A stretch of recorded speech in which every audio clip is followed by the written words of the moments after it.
So we got a couple updates for tomorrow's game. Lakers had a 4-day little hiatus, and they actually had a practice today. And so far, this is the status report for the Lakers going into tomorrow's game. Anthony Davis, lower back tightness is probable. LeBron James, left abductor strain, and Juan Toscano-Anderson, mid-back soreness, are questionable. Max Christie's health and safety protocol is out. Scottie Pippen Jr., Cole Swider are with the G League South Bay Lakers. So, this, you may notice that there's no Dennis Schroder and Thomas Bryant. The two of them are going to play tomorrow, unless, something changes between now and then. They were part of practice. It was a non-contact practice, which LeBron James participated in as well. And from what Darvin Ham said, he looked really good. But another little piece of information that I thought was interesting that stood out was this tweet by Dan Woke, which said, in a "these guys are that good" reminder, just watch Kendrick Nunn and Dennis Schroder combine to make 37 of 43s from the left wing and corner. So good news is Dennis Schroder must have made 36 out of 30. No, but on a serious note, that's good. Kendrick Nunn has been rough, right, to put it lightly. So it's good to see these guys kind of, getting back into the swing of things, which we'll touch on here in a moment. But for starters, Thomas Bryant, Dennis Schroder are going to be back. I think that this is important. I want to make like a dedicated video tomorrow to this. I just want to kind of give you the little ins and outs of the updates. But I want to make a video specifically diving into these two and just the impact I think that they can have. But in general, you're adding just rotation level guys to a roster, right? Thomas Bryant was, before injury last year, he was a legit center, putting up legit numbers. Thomas Bryant, and I've said this on several occasions, like if you're looking for Miles Turner, you might have that in Thomas Bryant. Their numbers are very identical. The only difference is Miles Turner is a better shot blocker, but you're basically getting the floor spacing, the defense, the rebounding, like all that stuff. Thomas Bryant is actually a better rebounder. So they're not that far off in comparison. Now, Miles Turner is just known as a bigger, more known impact guy. He's also been in the league longer. But Thomas Bryant for the Wizards was a really solid center and was looking like, hey, like this dude might end up being like a serious, legit top center in this league on several occasions. Now, injuries and just him having to get his feet underneath him. And, could he have just had a good year? Possibly. But for his career, if you look at his averages, you look at everything, like he's a capable 15 and 10 guy, like legit. And that has value. Dennis Schroder, we know what Dennis Schroder could do, 6 man of the year level type talent, a guy that can come in, give you 15. I mean, if we get Germany, Dennis Schroder, like watch out. That Dennis Schroder was like, Jordan level. No, but Again, on a serious note, is that Dennis Schroder, like he is a quality guy that can come in, provide, scoring punch, can shoot the ball a bit, can, play some solid defense. He's basically what we were hoping, Patrick Beverley would be. So if he can kind of provide that, then Patrick Beverley could be the odd man out. Not just that, but I really believe that these two are going to decide what direction we go as far as a trade goes, right? Because if Thomas Bryant is great for us over the next 5 games or so, then do we really need a center, right? You got Thomas Bryant. If he could stay healthy, you're good. So go look at other pieces. If Dennis Schroder is looking great, well, then that makes Westbrook and Beverly and Kendrick Nunn a lot more expendable, right? Because it's like, well, if we trade Westbrook, Patrick Beverly and Kendrick Nunn have been atrocious. So it's like, what are we supposed to do? Are we really going to get rid of, Russ? Like, who's going to play our point guard position? So if Dennis Schroder comes in and he can be that sort of spark, well, then that really helps as well. So I'm really excited and looking forward to these two coming in.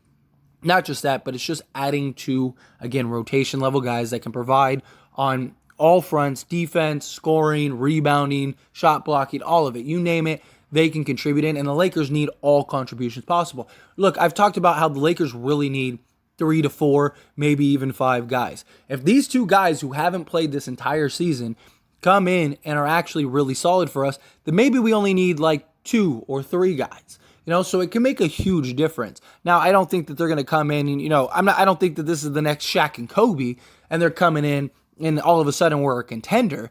That's not what I'm saying here, but I do believe that they will make us a lot better than we currently are. So definitely looking forward to that.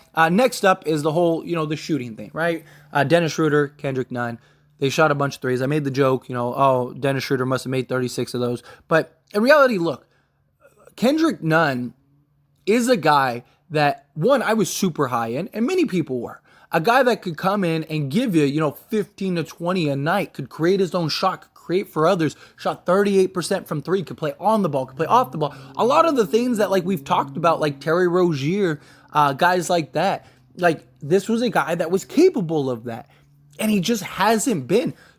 Preseason Kendrick Nunn was like a legit, all right, this is going to be fun. Right? And he just, I don't know. I don't know if it's a mental thing. I don't know if it's an injury. I don't know what it is. But hopefully this rest kind of got him back into the swing of things. He also was putting in extra work, which I really like to see, right? He's putting in the extra work, going to the G League, working out and practicing with them, doing the little extra things to try to get himself right.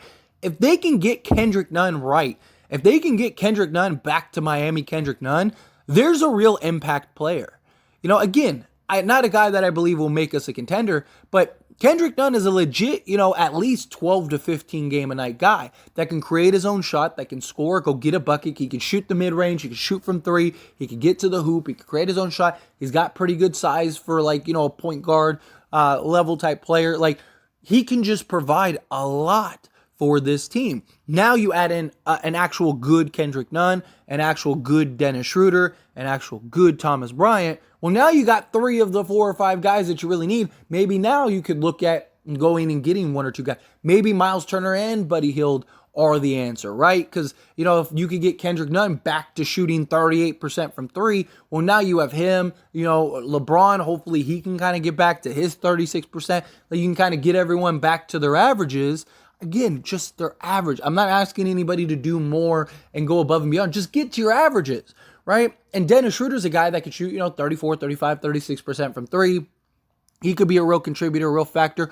Also, Dennis Schroeder, last time him, LeBron James, and Anthony Davis were on the court together, they were, that entire season, they were a plus 15 together.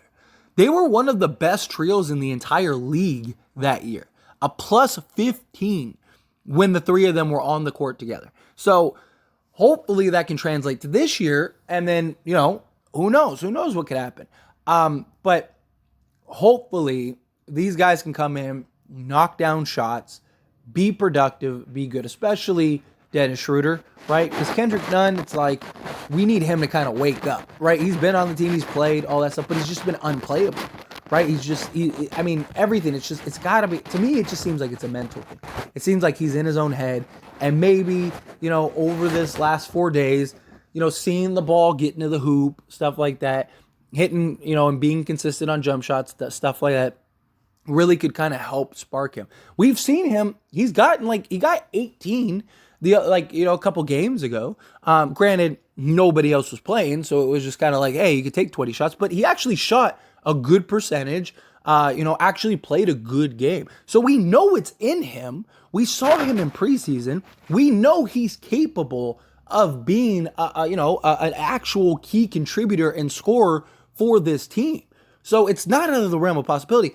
And hopefully with this next stretch of 5 games being on the easier end, maybe this will be an opportunity for guys to kind of get into the flow of things and kind of build that confidence again.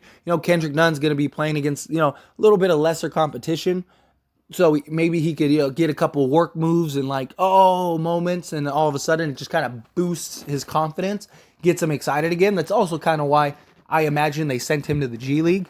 Go get some extra reps and go, play against lesser talent. And, you get a couple nice moves and you're okay, I could do this, right? It's just an ego thing. I don't know. I think that we need Kendrick Nunn. We need him. Obviously if Schroeder comes in and plays well, then he becomes more expendable. So does Patrick Beverley. But still, as long as he's on this team, we need him. And if he could come in and actually be a contributor, that also raises his trade value too. So that could be helpful. But just sort of last little things is the big 3, right? LeBron is questionable, but I imagine he plays. He looked good. I think he'll come in. Detroit, if you were going to sit him, Detroit might be the game to sit him. I do think the Lakers could beat Detroit without him. But, I mean, how long does he need off? He's gotten almost a week, because he didn't play the 2 previous games. So, yeah, he's gotten like over a week. So, I just, way I look at it is at some point he's got to come back. Obviously, if you don't want to force him back just to force him back. Like, if he's really dealing with injury still or sickness or whatever, then yeah, let him sit, because you are playing Detroit and the Spurs, which I think are both winnable games without LeBron. So, do what you got to do. But I need a big game from Russ tomorrow and Anthony Davis. We need to see the Brooklyn Nets Anthony Davis. I'm not saying he has to come in and give you 37 and 20 or whatever, 37 and 19, but he's got to be that dominant, aggressive Anthony Davis. Like before that game, he had like 3 straight games where he had 0 points in the fourth quarter and only took 3 shots. It's unacceptable. He was averaging like 4 points a game in the second half, like the last like 5 games. That is, again, unacceptable. You're our best player. You are the tone setter. You are the establisher. We need you. We count on you. You're important, right? Like, you're supposed to be the guy leading this charge. Like, to use a Chuck reference, he's the bus driver, right? He's the one that's supposed to be driving the bus. We need that Anthony Davis. We need bus driving Anthony Davis, with or without LeBron. And then Russ has got to continue to play his high level of play. He's been great off the bench for them. He has his good games, his bad games, but he's been consistent, which is good. He's done everything that's asked of him, play defense. But even the bad games, quote unquote, he's still having good games. They're just not like, 20, 10, and 10 games. They're just like the other day. He had 12 or 13, 7 and 7 or something like that. But he had or 12 assists. 6 and 12 is what it was. But my point is that Russ, even like the, softer games, he's still doing well. He's still putting up numbers, still being effective, still playing the defensive end. We need to see that continue. Him and Wynn and Gabriel have a really good dynamic. They are really good together, as well as Russ and Anthony Davis. But nonetheless, my point is we need these 3 so badly. We're going to go as far as these 3 can carry us. The role guys are going to be the role guys. Walker's been a nice addition, stuff like that. Dennis Schroder be a nice contribution. Thomas Bryant might be a nice contribution. But at the end of the day, these 3 guys are the key. If these 3 guys can take us to the promised land, then these 3 guys will take us to the promised land. But we'll see. We'll see how it goes. Anyway, as always, this is a discussion, so I want to hear from you. Let me know your thoughts and opinions down in the comments below. What did you think of this news? Are you excited? Thomas Bryant, Damian Jones is back.